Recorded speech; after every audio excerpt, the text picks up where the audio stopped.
So there's quite a few things that I can attribute to the growth of my candle business, Memory Box Candle Co. And I've compiled a list together of things ranging from candle making tools to softwares to programs or platforms, whatever it is, decisions that I've made that have all attributed to where Memory Box Candle Co. is today. And real quick, before I jump into today's video, if you haven't already, sign up for my class that I'm hosting a week from today, Thursday, April 16th at 5 p.m. Pacific Standard Time. It's going to be all about how to get you through the testing process. So if you're stuck in the testing phase and you would prefer to actually be selling your candles, I made this class for you. Okay, now I'm going to get into the first one, which is, I don't know if you guys can see, I may have to move the camera. Right up here, it's my Digi Boil. So this is the big wax melter that we use for our orders that we have. So we do everything made to order now, even our retail. It's just what works for us right now. As you can see, our shelves back here are empty because all the orders are fulfilled and we don't have any products that are hanging out on the shelves. It just makes most sense to us right now to utilize the materials that we need for orders that are actually sold. But our Digi Boil is what we use to hold our wax. So we have a Digi Boil for our main wax, which is our soy 10. We also have it for our beeswax. And then we also have one for our wax melt tart wax that we use, which is called TW30. And so we have 3 wax melters over here, all on their own surge protectors. And it can be challenging in a small room. We have to be careful with kind of popping the breaker and all that kind of stuff. But overall, we love having this big Digi Boil. We also do have another Digi Boil that we use specifically for our candle making workshops. So we just leave the wax in there. It's just a specific Digi Boil that we take over there. I know there's smaller wax melters and everything. We're just really comfortable using the Digi Boil, and we know that it's going to heat up, it's going to work. Sometimes, occasionally, there will be the error, what is it, E3 code, I believe that's what it is. And basically what we do is we just, I think Chris will either turn it off for just a second or he'll just turn down the temperature. And a lot of times if you don't have a lot of wax in there, if you start slow with the temperature and just slowly increase it, it'll help prevent that code from being thrown. Something else I attribute to the growth of our candle business are our wicking tools because it makes things so much more efficient. So I have talked about this in many different videos before. Sorry if you can hear my son in the background. But I have talked about these in many videos. But I'll have the Etsy shop linked down below. I'll have everything linked down below that I'm talking about in today's video. But these have made the prepping process of preparing your jars a trillion times easier than just doing it by hand. And these are all custom. So I don't know if he's still doing custom wicking tools, but these are what we utilize.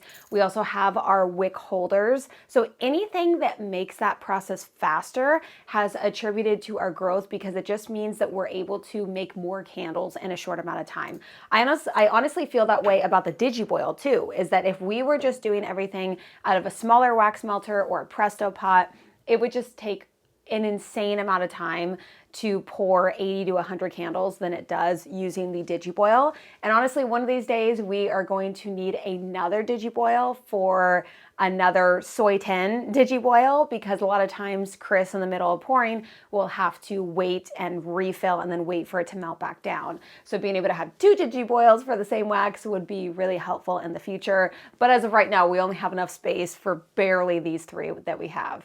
I don't really want to have to go and unplug this right now, but it is our shipping scale. And this is really cool because it allows you to put the box on the actual scale, but then you're able to see what the weight is kind of off to the side. So on a regular scale, it's all connected. But when you have a really big box, like a really big wholesale box, it's hard to actually see what that number is. So this scale allows you to be able to place it on it and then be able to see. The reason why I added this in here is because I feel like it's just made things easier for us. It allows us obviously to get an accurate weight, which is huge for shipping things. So I feel like that plays a big part in, moving on to wholesale and being able to have that as a part of our business to make sure that everything is as accurate as we possibly can.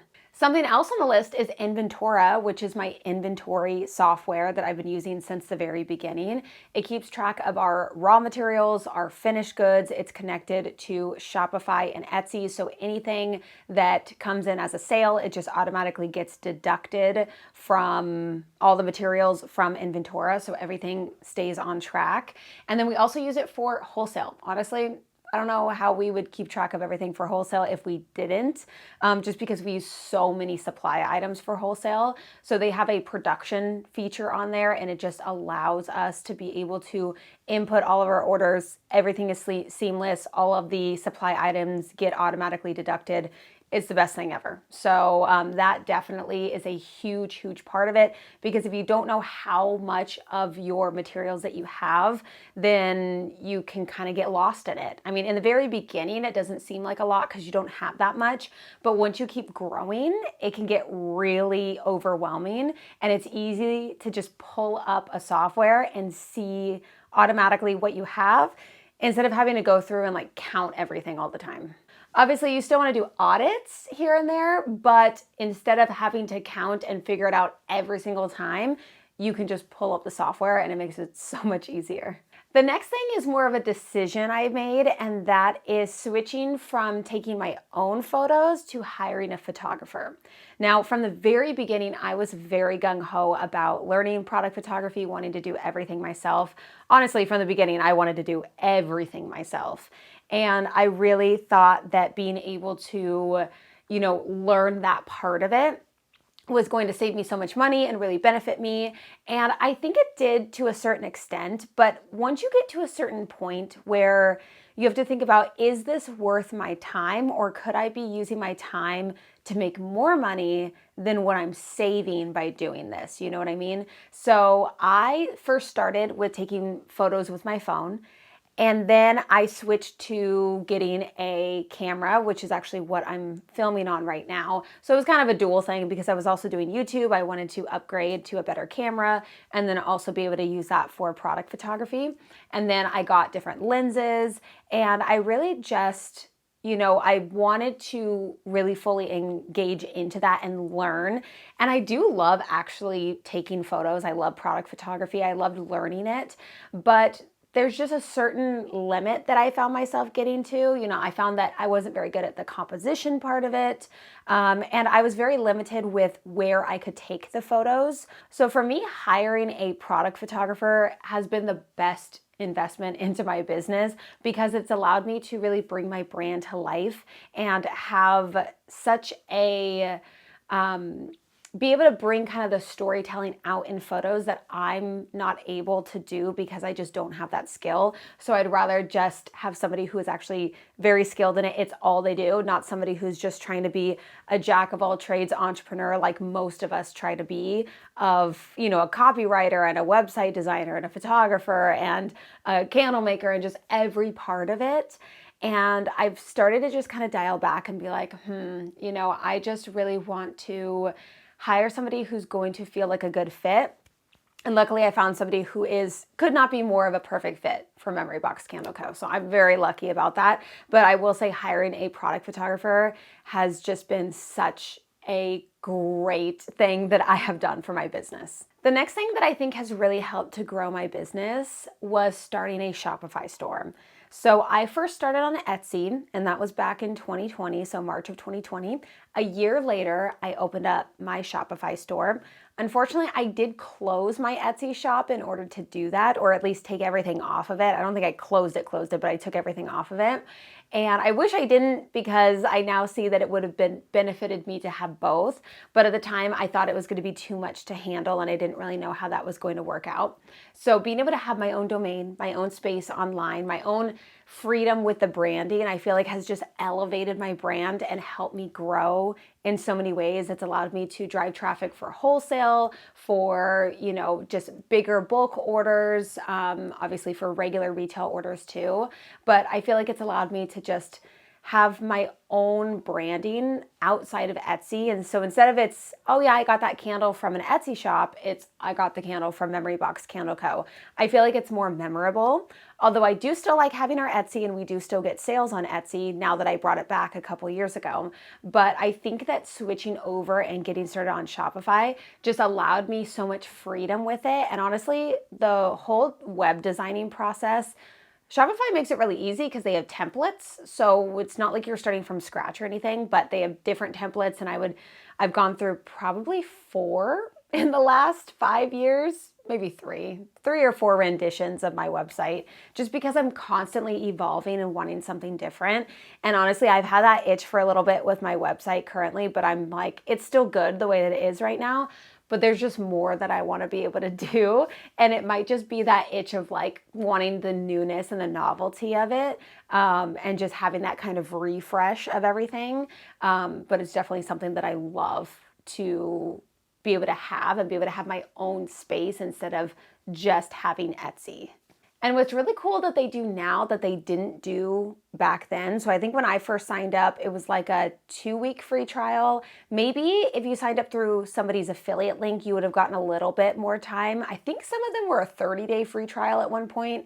But now through an affiliate link, so I have an affiliate link down below. If you sign up for a Shopify store, then you get, I think it's a 3-day free trial, I believe. They may be changing things, but I think this is what it is right now. You get some sort of a shorter time of a free trial, and then your first 3 months is $1 per month. So basically free. I mean, it's $3, but it feels like free compared to what it actually costs monthly to have a Shopify store, which is only like $39 right now. So it's not too much to have your own shop, but to try it out and to get things going for only $3 for 3 months is a great deal, honestly.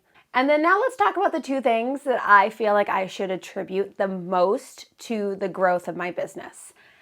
The first one out of the last 2 that I want to talk about is this YouTube channel. I can't lie that this YouTube channel has grown my business, definitely. Since the very beginning, since throughout the whole time of me making videos, I have gotten orders from people from all different places and all different, either they are candle makers, or they're just interested in my content, or they make other products, or they're retailers and they purchase wholesale from us and they found us through here. There's so many different opportunities that we have had because of the fact that I'm here on YouTube. And even though I don't make content specifically for people that, you know, are just wanting to buy my candles, like obviously my content is geared more towards candle makers and people wanting to start their own candle businesses, people are still fascinated by people running businesses. So I know I have watched people who have, you know, stationery businesses or, you know, makeup, you know, skincare businesses, things like that. I just find it so interesting. And then I end up wanting to support them because I just find their content really interesting. And then obviously I get to know them as a person. So then I want to purchase from them. And I think that that's what happens here on YouTube. So obviously there has been an influx in other candle makers and candle business owners that have made content here on YouTube, and obviously other kinds of businesses. And, you know, it's not exactly the same as it was 6 years ago in 2020, where the content was a little bit more, few and far between. Like there weren't as many people doing YouTube at that time. And obviously there was like the big spike of 2020 and then it's kind of like leveled out since then. But there still are opportunities and people coming here from YouTube because of all the videos that I posted. And it's just a way of marketing that I didn't think about it from the beginning. But of course, anytime you're putting your name out there, I mean, my channel name is Memory Box Candle Co. I have links to a bunch of stuff in all of my videos. And it's just been a great way indirectly for me to advertise, I guess, my business and my candles. And it's just been great. Honestly, it really has. So I'm able to, as I've said before, I'm able to live out so many different passions all in one, which is being able to share information and teach others, which I love teaching. It's the best thing. And then also sell my candles, which I love my candle business and being able to sell my candles. So it's cool to have both of those in one. And then the last thing that I think attributes the most to our candle business growth, especially in the last 3 years, is when we joined the FAIR platform. So FAIR has been really good to us.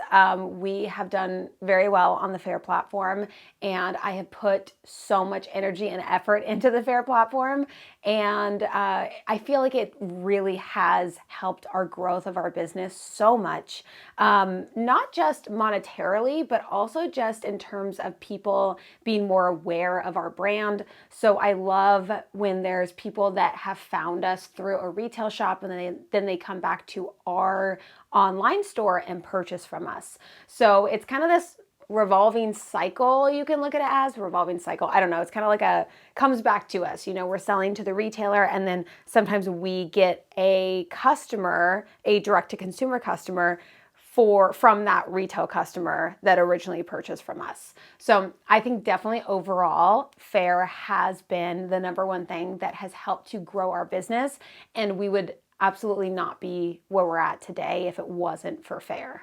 So these are the main things that I want to share. So the candle tools and, equipment that we use, decisions I've made, softwares, and, platforms, and just different decisions that I've made over the last 6 years that, it's taken me a little bit to get here. Definitely has. And we're still growing. I'm still learning. I'm still getting through these ups and downs. I still go through okay, we haven't had a sale in a little bit. What's going on? What can we be doing? What do I need to be doing?